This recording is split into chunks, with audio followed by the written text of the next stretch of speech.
Hi guys! Welcome back again to Alwin and Emma's channel. And syempre, plus Zion natulog sa likod. Yan, kakasundo lang ni Alwin sa aking work. And yan, as usual, yan, for today's video, babalik tayo ngayon sa Subaru dealership. Yan, bakit?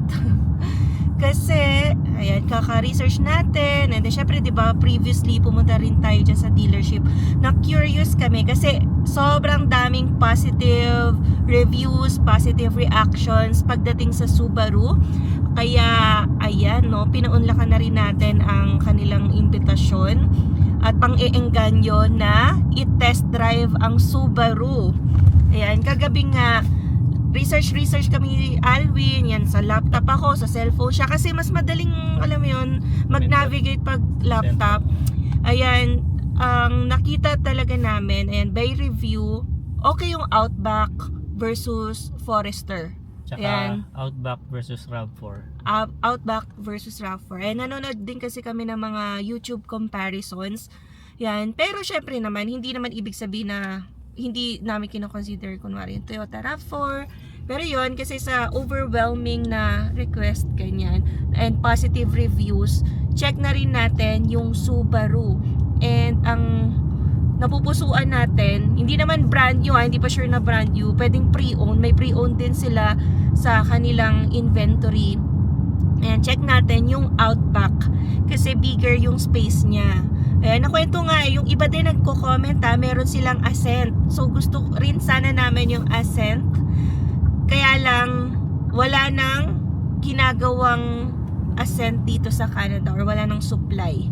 Yan, tinigil na raw nila yon. So, yan, swerte yung mga nakakuha na kasi 7-seater yun, no? Ngayon, full 5-seater na lang ang ino-offer ng Subaru. Ayan. So, may appointment kami. Si Alwin ay nakikipag-usap. Ayan, kasi syempre may pasok tayo ngayon. 5:30. So, yan. Pagkasundo naman sa akin ng 5. Ayan, diretso na tayo sa ating mag-a-assist na si Blake. Yeah. So, yan. bali nga, magte-test drive kami ngayon, guys. Gamit yung Outback. So, tingnan natin kung kamusta yung handling, kung okay ba siya, di ba? And itatanong rin natin ang number one issue na nakikita ko sa comment section. Yan, may nagko-comment din naman kasi na wag daw yung Subaru dahil daw CVT transmission siya. Ayan. I think sa ibang cars din may CVT transmission na hindi lang Subaru. So, doon tayo talaga kakalap ng impormasyon. So wala akong alam sa CVT kaya napapa-google ako ano ba yung CVT transmission, ano ba versus sa mga manual transmission, yung ganon, kasi medyo mataas daw yung maintenance noon, or kapag nasira ang CVT transmission, papalitan mo na lahat or agad. Tama ba? So tatanong din natin yan. Subukan natin kay Blake. kung papayag siya na otherwise i-relay na lang namin sa inyo yung sagot niya about CVT transmission ng Subaru. Alright, so samahan niyo kami guys. Let's go!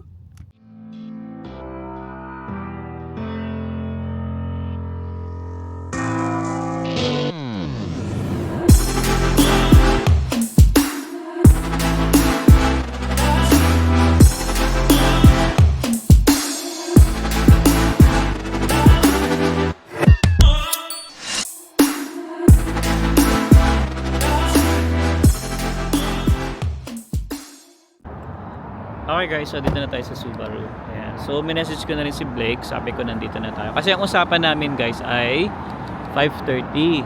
So kasi may i-deliver daw siya. Then sabi ko, nandito na nga tayo. And nandito na rin ata siya. So sineset up na lang daw yung sasakyan para test drive natin.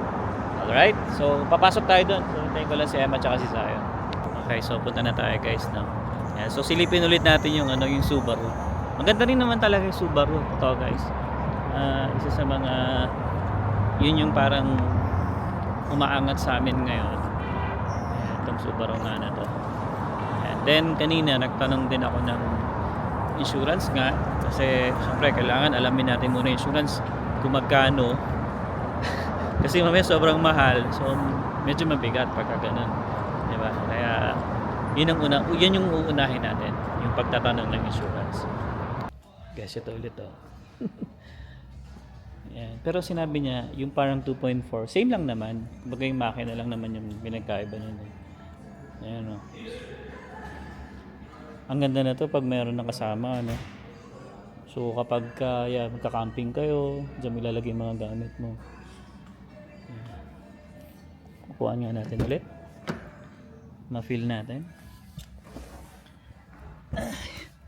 Yeah, mukhang okay naman yung mas komportable naman ako sa upuan. Pero hindi ako gagamit pala. Si Emma ang gagamit. Yan. Adjust natin yung upuan. Yan. Ganda ng ano niya, info system niya. Laki. Tapos dito rin, meron din ditong display. Okay din. Yeah. We'll see. Check natin mamaya guys. Kung maganda ba yung tumakbo, maganda yung handling niya. Yeah. Nag-washroom ata si Emma at si Zion. Yan. Pero ano yun, no? Yung style niya, yung wagon talaga yun, no? Mahaba. Pero maganda to, syempre, pag yung malayuan ang punta nyo, kumpara sa akin, kasi medyo maliit yung likod nung sa akin. Yan. So ito yung maganda. Ta-travel kayo ng malayo. Marami kang madadala, marami kang mailalagay na gamit, even sa taas, no? Sabi ko kay Emma, niloloko ko nga, if ever lang, na ito yung aming siguro mapili o mapusuan, sabi ko sa kanya, palagyan namin ng ganito.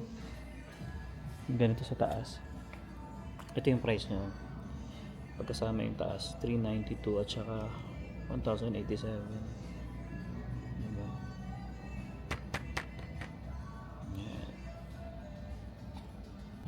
Hinihintay na lang namin guys yung sasakyan. So kinuha na ni Blake siguro dun sa likod nila.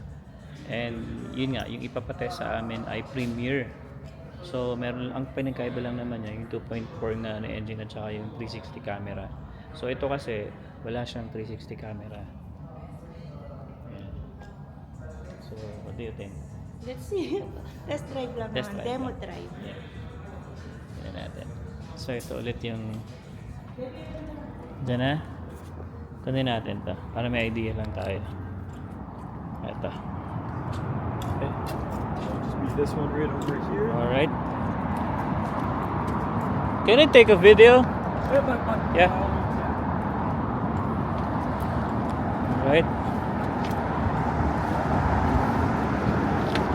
Yan, so, ayan na. Nandito na tayo sa Outback. Kamusta ang feels mo? Nice. It's nice. Spacious? Yeah. Ayan, ganda na. Yan sa Hyundai Santa Fe, wala nang ganito. Yeah. Gusto ko dito. Ang ganda ng screen. Big screen. I'll direct you. Okay. We'll Going go straight? straight out Okay. that way, take a right, and go straight through the lights. Okay. Okay. Let's go. Yan. Here? Keep going straight. Okay. Yeah. Yan.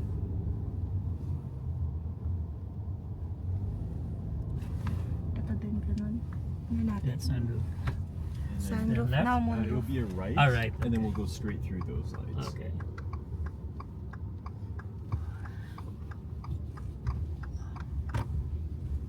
Yan, mamaya na natin abalayin si Alvin. Here? Yeah. Okay. Yan, wala kasi ako mapagkukumperan. Yan, depende na tayo sa kanya. At mas safe. Mas safe kung siya na yung magdadrive.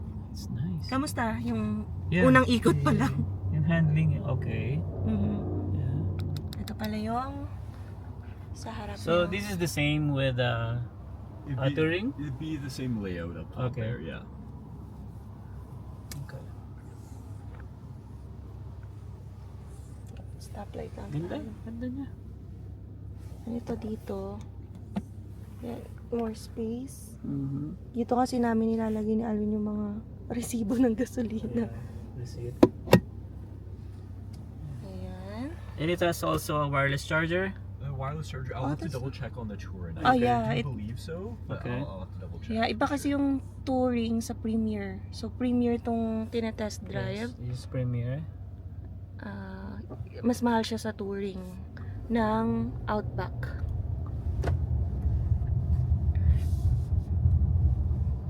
Ayan. Just go straight? Yeah. Okay. Yep. When you get a chance, you will want to move one lane over to the left, but we'll continue straight. Okay. Yan, guide tayo ni Blake. And kung saan pwedeng iikot yung car. Suspension is good. Yeah. Yeah, It's nice. Alvin can compare yung Hyundai Santa Fe versus this one. Yeah. It's nice. You say when you say it's good, which is better? This one. This one? Yeah. Smoother? Compared to our Santa Fe. Oo, talaga? Yeah. Ay, yung parang gano'n, no? Yung pag-aalog nga raw. Yan, sabi rin yan sa review.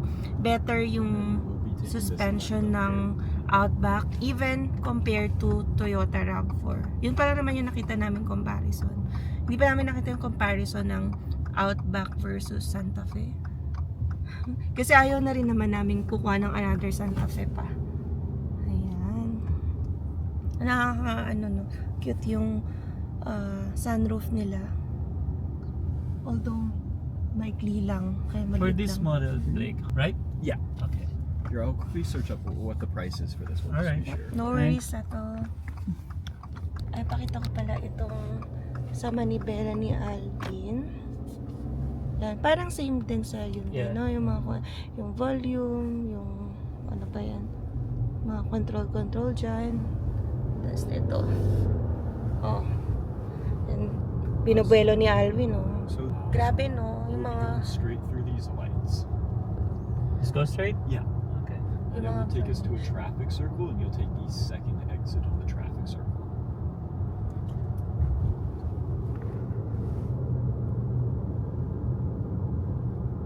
lagyan kita ng light, hindi na. Wag na. Yan, ito pala yung dito. May SOS din. Yeah. Tapos may airbag on. How many airbags for this one? So it does have like, I don't know the exact number, but it does have like the fronts, the curtains on the sides. Okay. Underneath. How about the touring? It will Same? have the same amount. Okay, that's good. So second exit. Second exit, correct. May ilaw. Typical. Ito yung sa record. So this is first. That one. Malayo-layo doon Correct, yeah. inikot namin, ha.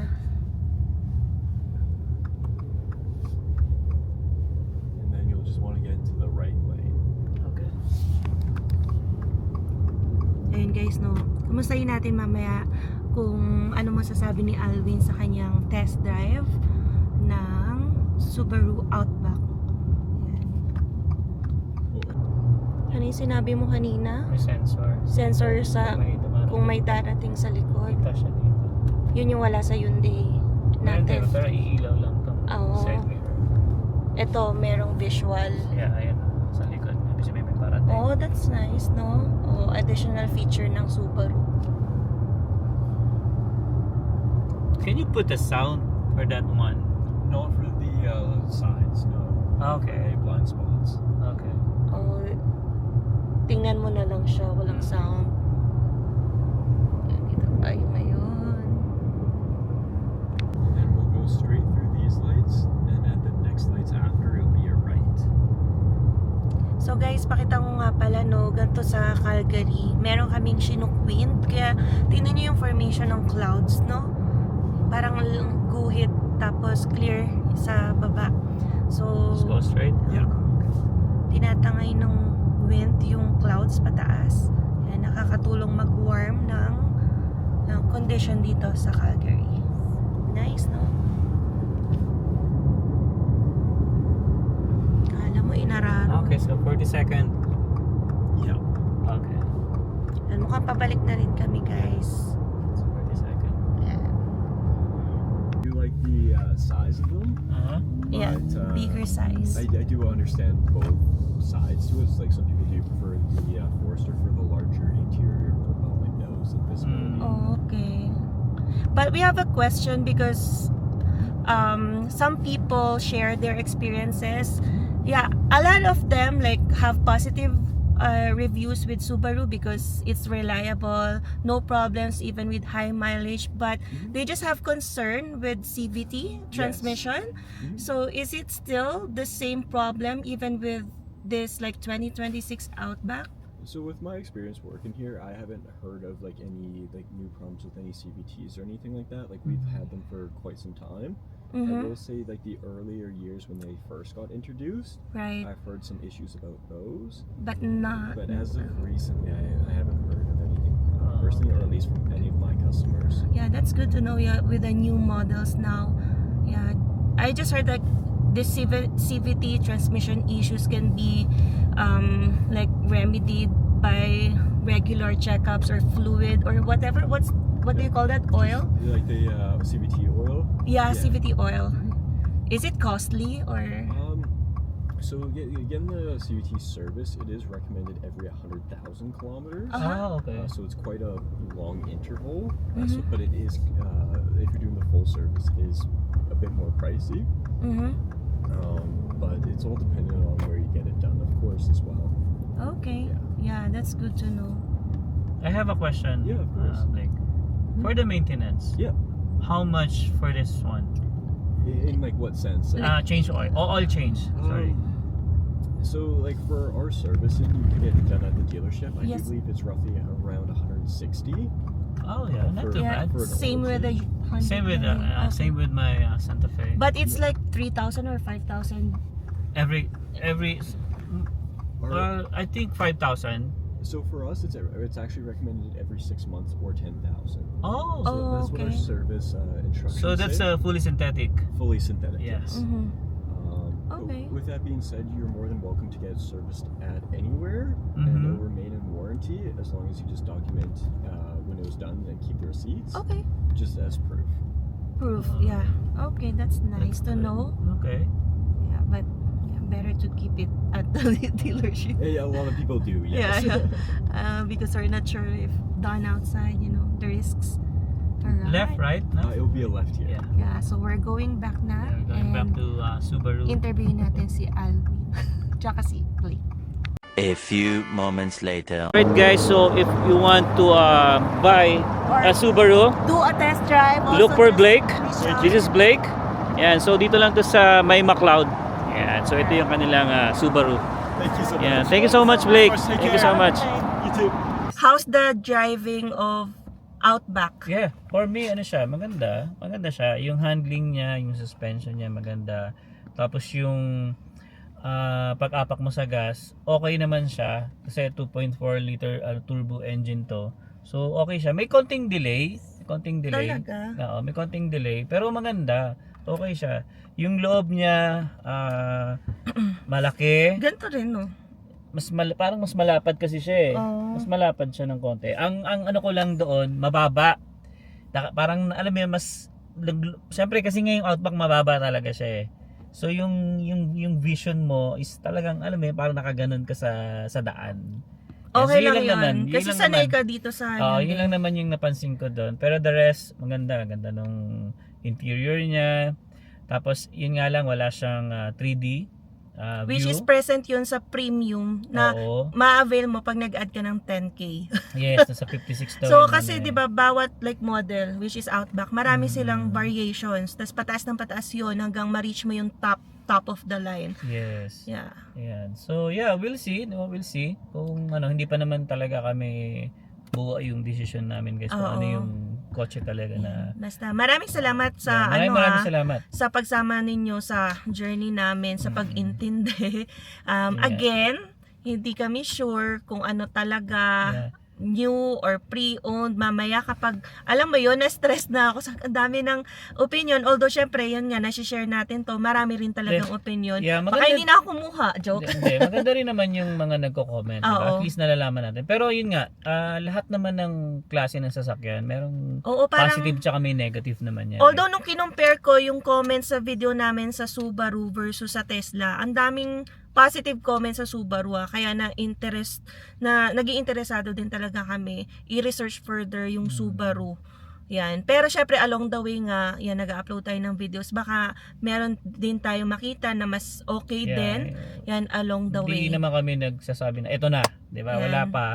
Kumbaga, may time pa para mag-isip at mag-compute ng... Right. Tapos ito nga, 'di ba, sabi niya, kapag o-order ng Outback, 3 months pa 'yun Oo, yun nga. dadating. So, yun, di ba? Sabi naman namin, okay yung Outback Yeah, talaga, okay kaya naman. trinay Okay namin. naman siya. Kesa, yan, mamaya kasi kung hindi pala okay, at least tanggal na siya sa listahan. Diba? So, We'll see. Basta yun nga guys, no. Basta hindi kami nagmamadali. May na parang process. sa bahay lang Kailangan din. namin i-process lahat. Kailangan namin alamin yung mga gastos, kung magkano to, especially yung insurance nga. Gaya ng sinabi ko sa inyo kanina, tumawag na ako ng insurance. Nagtatanong na kami. Kasi yun yung maganda eh. Kailangan unahin mo muna kung magkano yung insurance. Kasi mamaya, kumuha ka ng sasakyan, tapos pucha, ano pala, lobo pala yung insurance mo. Oo, parang So, wala ka mas nang problema naging yun. ipon. So, dito talaga sa Canada, bago ka bumili ng sasakyan, hindi lang yun nga, value ng sasakyan ang titingnan mo or monthly kung finance, dapat pati na rin yung monthly insurance kasi hindi ka makaka-drive dito nang walang insurance. Yes. And pagdating pa naman dito guys sa Alberta, napakamahal ng auto insurance. Kumpara sa ibang provinces, nako sana all, 'di ba? Pero wala tayong magagawa kasi nandito tayo sa Alberta na ang mamahal ng insurance na kahit mag-inquire ka sa mga companies, parang yun na yun, 'di ba? Parang bibigyan ka ng best offer pero ang mahal pa rin. Ang maganda lang kapag naka-bundle ka. Yes. So yun, Nagkakaroon ka ng makakatulong discount. yun. Yeah. So nabigyan si Alwin ng discount dito sa car insurance namin dito sa Hyundai Santa Fe. Sa aking bahay. Na dahil nga binandle namin yung sa home insurance. Pero yung home insurance namin guys, yung panloob lang kasi covered naman yung labas ng like condo dues namin.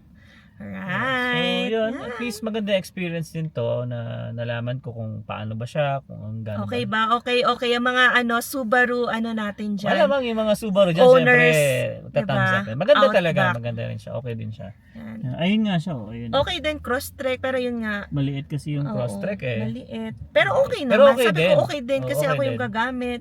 So maraming factors na kino-consider. 'Di ba? Kasi kung konti lang din yung difference, edi bigger space na rin, dagdagan lang din ng ganyan, 'di ba? Additional. So we will see. Yeah. Tingnan natin kung ano yung magiging hatol sa huli. Yan at the end of the year. Yan, we will see pa. Alright guys, so mukhang hanggang dito na lang muna. Yes. We'll see kung makadalaw pa kami sa Kia and sa Nissan today na along the way yung dealership yung sa aming malapit bahay. Pwede naman siguro yung Kia. Right. Kia, isa lang or Nissan. So we'll see. Pwede, magkatabi Yan, lang depende rin kung paano tayo ma-accommodate or yun, diba? Alright, so maraming salamat guys sa pagsama ninyo sa aming demo driving for today. Sama daw si Sayan. Yan, sa mga hindi pa po nakasubscribe, you can consider subscribing po. Siyempre, sasama si Zion dahil closing na. So, we'll see you again on the next one. Bye-bye! Bye!